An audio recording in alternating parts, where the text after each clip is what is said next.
talk is dedicated to Zenobia Barlow. And she was a member here in our first days. I remember her saying to a business community, and she tried to help us fundraise to to stabilize the temple. And she said, they must be doing something right. That's what she said. I always remember her statement. She and her husband then, what was his name? Was Zenobia's husband? Well, anyway. Obi. Huh? Obi, yeah. They redecorated the Sangha house, and she helped us by suggesting that I should have a metal frame chair, the chair in the Sangha house. You know, of course, we were very young and didn't know what it meant, but I thank her for that, and she is on her ways to pass right now. It must be hard for her because she was a speaker, could speak very well. So she can't speak now, she can't see now, but she can hear. So I hope she's listening. And, there are other people who went to the hospital, other people who are in the hospital right this very moment. And when we sit, we should sit with everyone, and even people on Zoom. I'm thinking there should be some etiquette for people on Zoom, in that you have to show up. You can't just display your name. You have to be on time.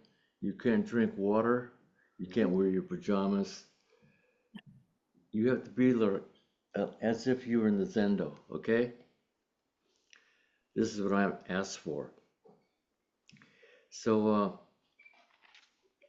it's really wonderful to have a chance to study the Lankavatara Sutra, because what it says is that the 5 dharmas, the 8 consciousness, and the 2 no selves, this self and things that belong to a self, is the entire Mahayana teaching. Those 3 principles is the entire Mahayana principle. And I think here it's never been brought up, the principles. People are taken by Zen sayings, stories, and it inspires them to go after the carrot. But they have no idea, that's the absolute, or suchness, or emptiness. But they have no idea that there are principles, the relative, the correct knowledge that leads them to their experience. So this is very important for us to know. And during the beginning days, from the 60s, even maybe to now, people are after the carrot. But you have to know the principles. Those 3 principles that I just read. First one is the 5 dharmas. Second one is the 8 consciousness. And you can find that in a small, very small, but dynamic and pure Zen book. It may be out of print, but if you look hard enough, you'll find it. It's called The Way of Zazen. And it shows the 8 consciousness and how these 8 consciousness are dissolved through sitting. That's the essence of sitting. It dissolves the opposites. It dissolves it dissolves everything, which is called non-arising.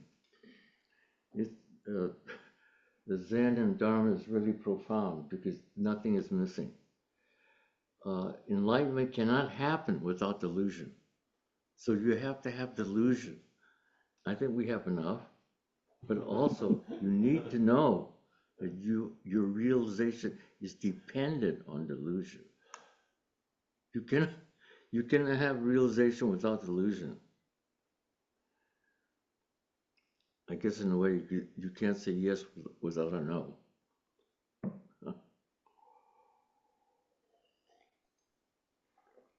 Okay, so today I think we'll focus on the eight consciousness, and so the first five is the senses. You know, seeing, hearing, smelling, tasting, body. Those are the first five senses, and the sixth one is the consciousness of those five. Okay, that's six. Seven is now we're getting into self-consciousness, which is self-consciousness is the will, volition, discrimination, memory. This is the one that creates karma. Okay? Okay, that's number 7. And 8 is the repository consciousness. And one thing about the Dharma is that the repository consciousness is way deeper than psychological consciousness. It means everything that you think, not think, and futurely think and feel drops in, the seed drops into this repository. And it remains in this repository. And when conditions are correct or ripe, these seeds blossom into karma. So that's how karma is caused. And with the beginninglessness, ignorance, and habit energy, that's karma, habit energy. I explained habit energy is very subtle. Humanity is caught in habit energy ever since it began. We haven't learned anything. We're fighting each other. We're really foolish and ignorant people, humanity. So habit energy. Oh, this is just a simple example. Everyday life. Okay. In the morning, I sit in my bed. I have a book. It's my favorite time of reading and studying. At the end of my bed, I have a garbage can. So I throw a piece of paper that I'm using or not using into the garbage can. And I usually miss. And this is habit energy. I did it for years until recently, maybe the past year, I realized that, hey, you know, I could put the garbage can next to my bed and I wouldn't miss it. So I did that and I threw the paper in and I still missed it because I wasn't there. Okay? That's habit energy. That's karma. Okay? We have to notice what we do, what our habit is, because it ingrains us into suffering. Okay. So, so because when we sit, there's a place we go to that you have not recognized. And people like to sit because they go to a place which is extremely or profoundly calm and quiet, where the mind is not activated. In fact, even the mind enjoys the calmness and the stillness, its profundity. But you haven't recognized it, and a teacher needs to point it out. That's why people become attached to sitting. So everything, because of the sitting and because the thinking begins to dissolve naturally, if you're there, you have to be where you are. You cannot be somewhere else. Anywhere, anytime, in the Zendo, out of the Zendo, you have to be where you are. this is this is why the forms and the rituals are strict here, to remind you where you are.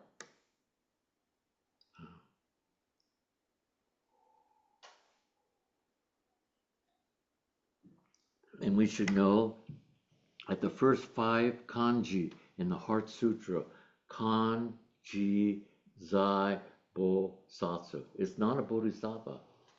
It's you. Kan means contemplation, and contemplation is not on something. It's like clearing the calculator. You have to clear the calculator before you use it. That's contemplation, okay? You have to clear it, and you can do it expediently by breathing, Tanden Kikai breathing. That's proof that you can do it, but you have to learn it and you have to mature in it. Okay. Gee, I forgot what my train of thought was. Tanden Kikai. I know that. Kanji Zai. Kanji Zai. Oh, Kan, Ji is self, Zai is where you are. A child, a 3rd grade child in school will know that character. Kan, Ji, Zai, where you are. And then Bodhisattva, enlightened being. It's talking about you. It's not another Bodhisattva, because you're the enlightened being that has to realize itself.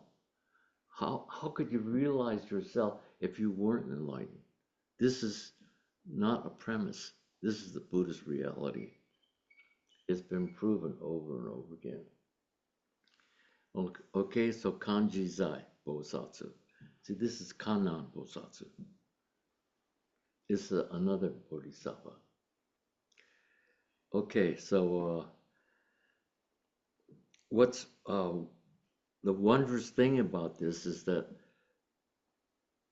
these 8 consciousness from our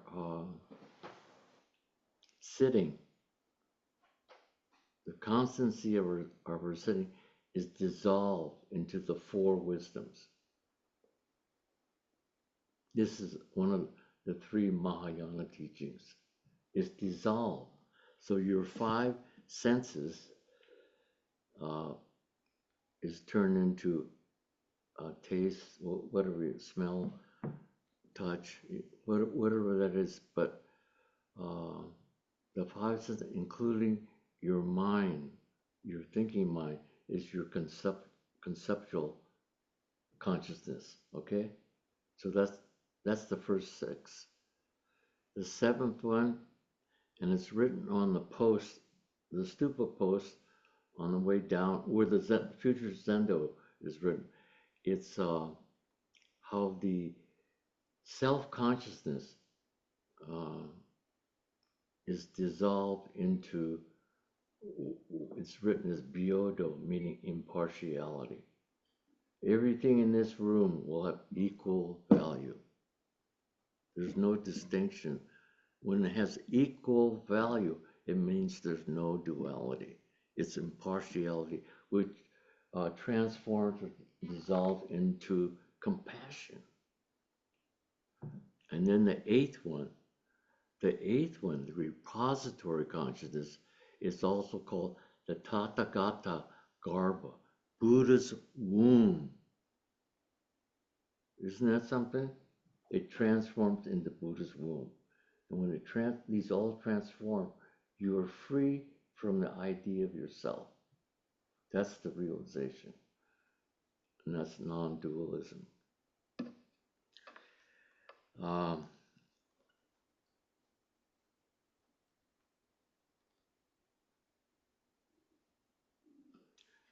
There's a metaphor of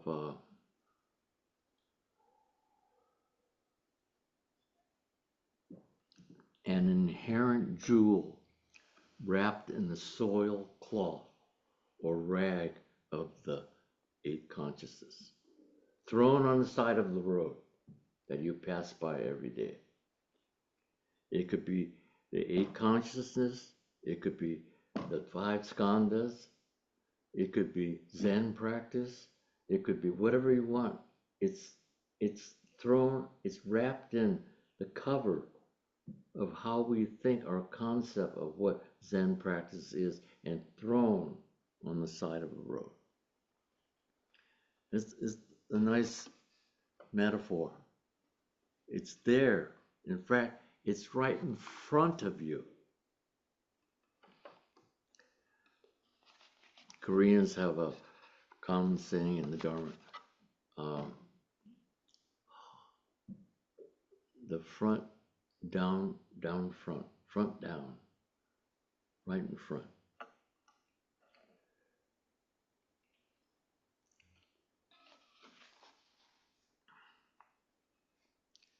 So isn't that something that those 3, they're not concepts. 3 realities is, we do it, say it again, is the 5 dharmas. We can go into that another time. The 8 consciousness and the 2 no selves. The self, which is actually no self, and what belongs to the self. What the self, like the cup, my cup, what belongs to the self. These are the 3 principles of the entire Mahayana tradition. And we should know each one through our sitting, because that's what dissolves. In fact, everything is a projection. Everything. Zen is a projection. Everything in your mind is a projection until you realize it is not so. Whatever you think is a projection. What is not a projection is space, nirvana, non-dualism, emptiness, suchness. Just these 5, the uncreated, unproduced. There was a saying that Buddha gave when he was teaching, and it was Ye Dharma. And he exclaimed, or he said, everything is produced, of all things produced, there is a cause. And then the Tathagata is another name for Buddha.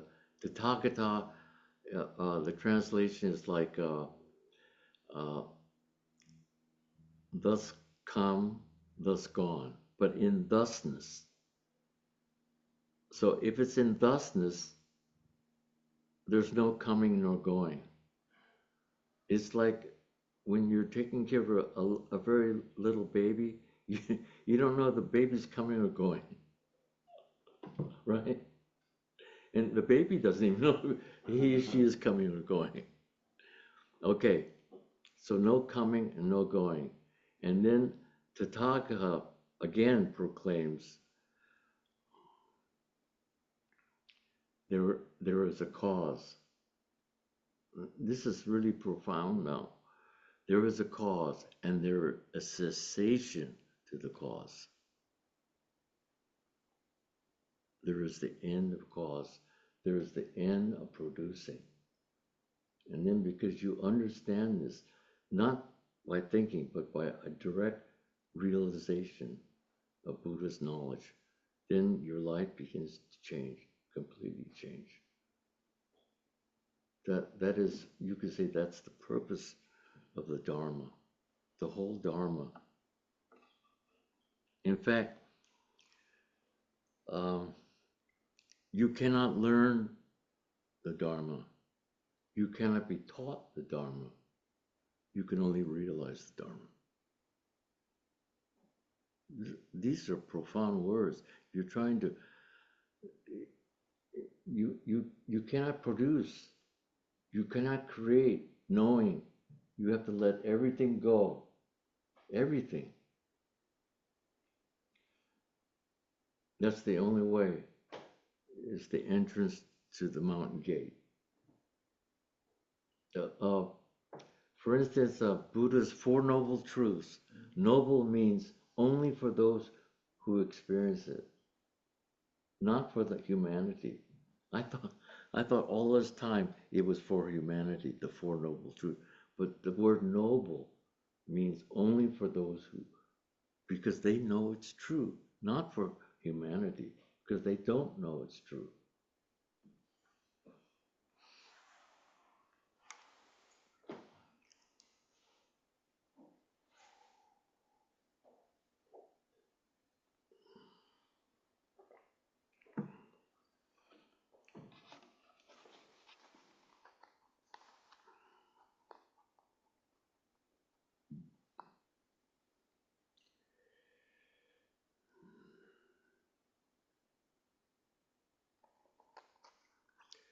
On this word, suchness is an interesting word. It's not used that much. Mostly, you're probably accustomed to emptiness. Emptiness is a minus, I mean, just a projection. Emptiness is minus, suchness is a plus. So, suchness, I wrote down here, so I'd be sure to. Suchness is, of course, what transcends projection. It's a more positive way to say emptiness. Suchness, right? It has suchness. It's in Japanese, neo. It's real, it's true, it's certain, it's ultimate, and it's self-existence or self-nature. But what I said was just a projection, because you have yet to realize it.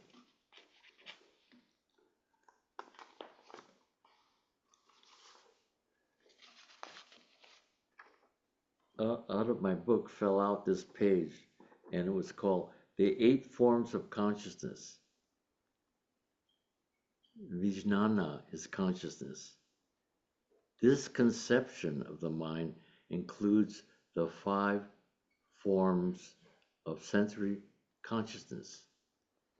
A 6th form that reifies the sensory consciousness, number 6, into concepts. That's number 6 now. The mind, the thinking mind, sensory consciousness into concepts. The 7th again, which is volition, self-consciousness, memory, discrimination. The 7th form for self-identity and reasoning, that's the one that when they reify each other, they create karma. And of course, the 8th again is the storing and distributing the seeds left behind by the habit energy from the operations of the 6th and 7th form.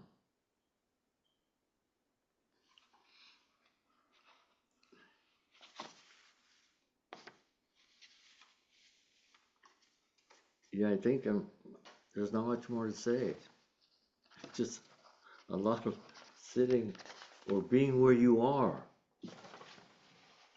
You know, the Zen doesn't end here. This is the beginning. Okay? Just a half an hour. You have to sit more. Okay? What, I mean, please ask something.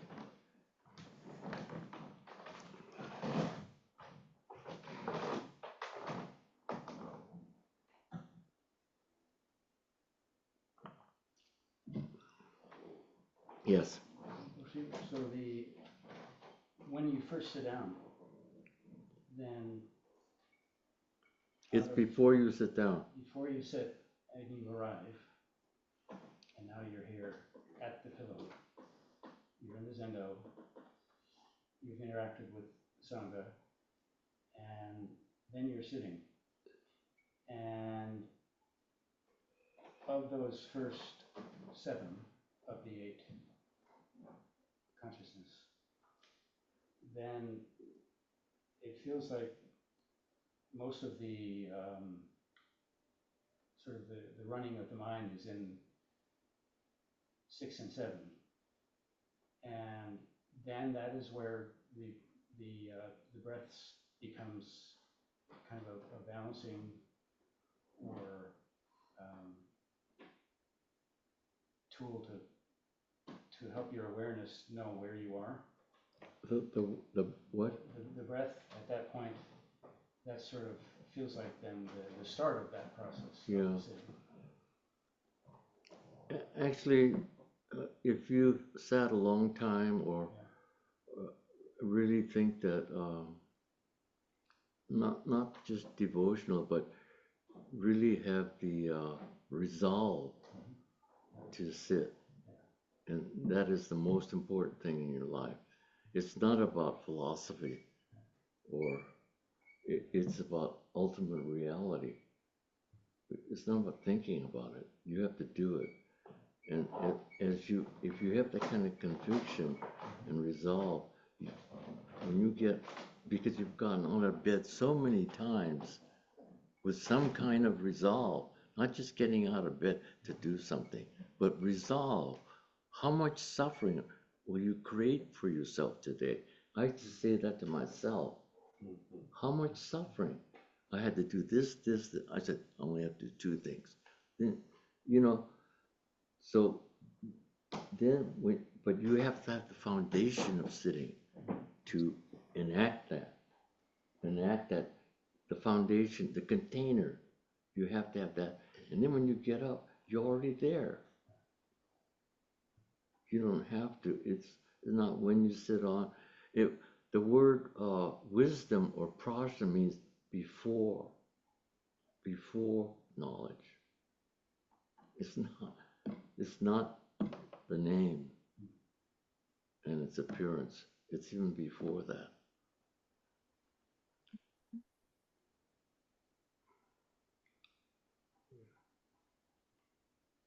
Okay? Yeah. Alex? Sometimes I'm noticing the breath and it's just breath happening. And sometimes I feel like I'm here, I'm breathing. This is my breathing process. And I feel myself here breathing. And I wonder if that's a good time to bring attention to that sense of self, investigate, notice what is that sense of self, where is it living, what's it doing, how is it even here? So the breathing, the exhalation is letting go of the self. You have no problem about the self. It's on the exhalation you let it go. And if your self comes back, let it go through the exhalation. Sometimes then I'm like, huh? Sometimes I'm exhaling, I'm letting go of myself, I'm letting go. It's creating more self. My effort to let go of the self is just creating, it's another act of me. More, but still, whether it's more or less, it's the self that you have to let go. That's you have to struggle with that until you overcome it. Because it's not the physical self, it's the idea of self. There's a difference now. You got it? I always thought it was the physical self. I'm going to disappear. So that makes people afraid. But it's the idea of who you think you are, you have to let go. Because the idea of who you think you are contains greed, anger, and ignorance. Basically, it's that.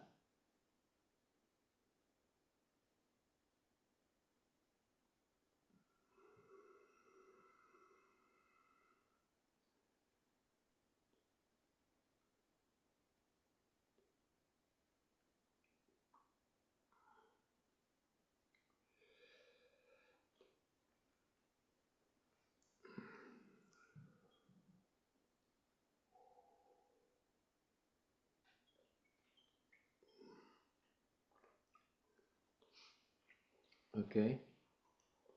Anyone else? Anything is fine.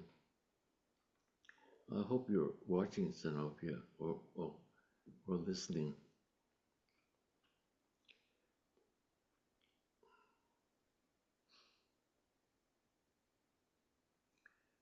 Actually, this kind of lecture I never gave before. The entire concept, which is the projection. Everything is a projection because ultimately everything is non-arising. That's the essence of Zazen. Non-arising is cessation, it's nirvana, it's non-dualism, it's freedom. Nothing has been arising. Nothing is now arising. Nothing will arise.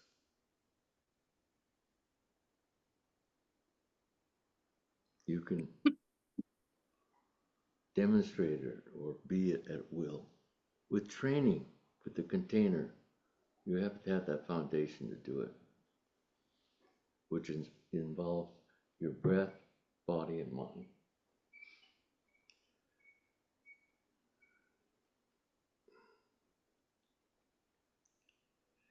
Yes.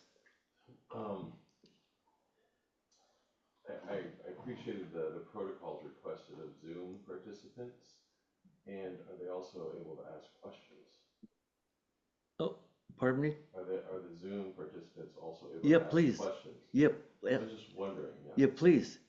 Yeah. Who are the Zoom people? Can you see them? There's Margaret. Huh? Yorin. Huh? Is that all? Our first two shows there. Pardon me? Chris Johnson. Yeah, any questions? Faith and trust and letting go. Faith and trust and letting go. Good luck.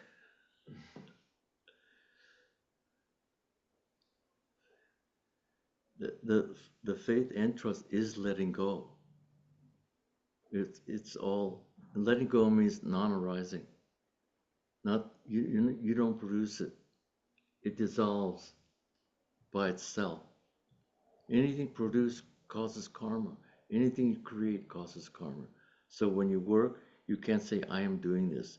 You let it. You and the objective world have this non-dual relationship. The table is part of you. Form is emptiness, emptiness is form, but I am I, and the table is table. Those 4 steps are very important. Because you'd be walking down the street and you could be hit by a car if I am not I and the car is the car. Okay? And so I found out 1 kalpa is 432,000 years. This is a very rare opportunity that you have a human body. And I think they say it's not just 1 kalpa, it's myriad kalpas, that after your body perishes, your body, this may be a projection also. This is the Zen Buddhist approach, that 49 days you will find your next body, but it's myriad kalpas. 432,000 years. We say bye-bye and that's it. So we have this one chance. That's why it's rare to be a human being. To not only free yourself, but free other people.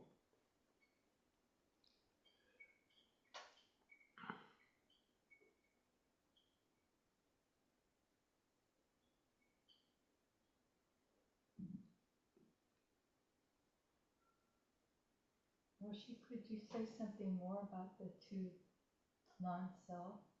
Non-self? No self? That's a whole subject, yeah. But just briefly, the self does not exist.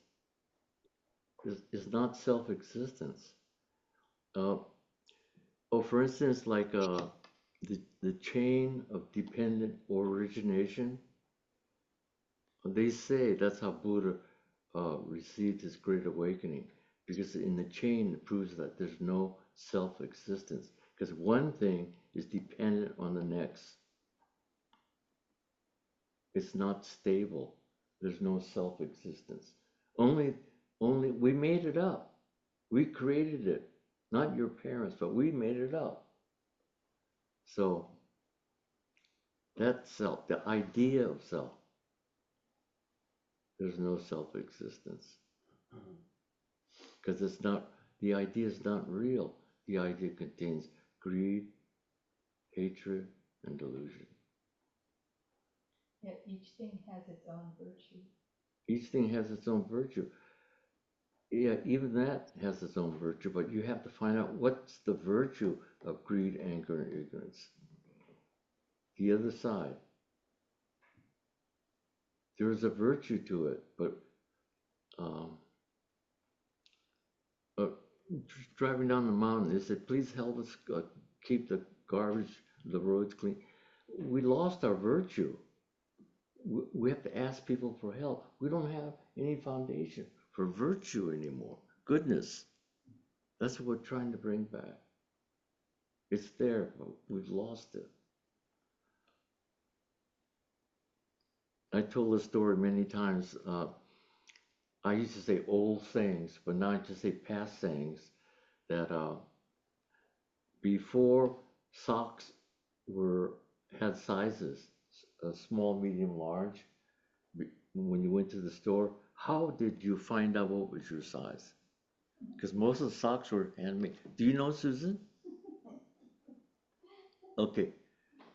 My mom taught me, we lost this. This is about body connection. You hold your fist up and you put the heel and toe together. And if they meet, that's your size. But we lost those kinds of measurements because it was not convenient. Convenience it's not convenient. A lot of things are not convenient when you start looking at them closely. Convenience makes us lazy, makes us separated, makes us comfortable, too comfortable. When we get too comfortable, delusions just climb in with us. No, that's true. I might be a little bit, well, I have the squirt bottles that spray things out. I had that for my glasses. That's pretty good, But then what happened to my breath? Now I'm doing it with my breath because I'm using my body and my tanden. We don't use ourselves anymore because we have all these conveniences. How can we use tenderness, or how can tenderness use us to find this place of letting go?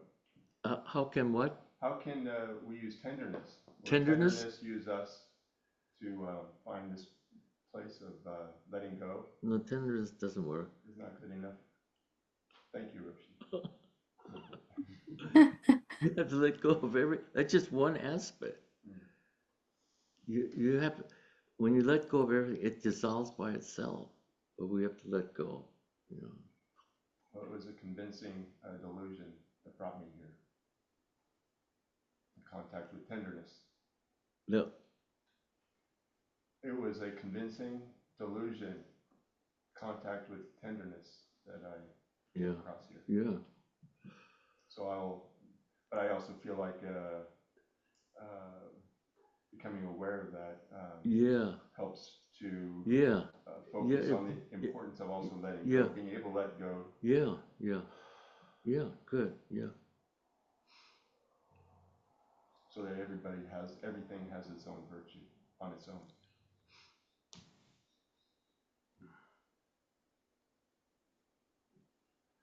Could you say something about the virtue of sincerity, sort of, however you'd like, your image of the toddler exemplifying suchness was something I'll always have after this. The image of what? The image of the toddler just Oh, the toddler. is in suchness, right? Doesn't Yeah. know where it's going to go, Yeah. right? It's just going. And just the sincerity of that is so beautiful. When you were talking, I thought about our new dog that doesn't know, same thing. It's a puppy, so it does the same things, and that suchness is so refreshing. Hudson came up here once, and he picked out a book, and he was 14, I think, and I said, tell me about suchness, just on a whim. And he just looked at me and goes, a fly lands on the wall, and then he walked away. And I appreciated that, the sincerity of the fly. And so if you could say something more about the virtue of sincerity. Yeah. Yeah, thank you.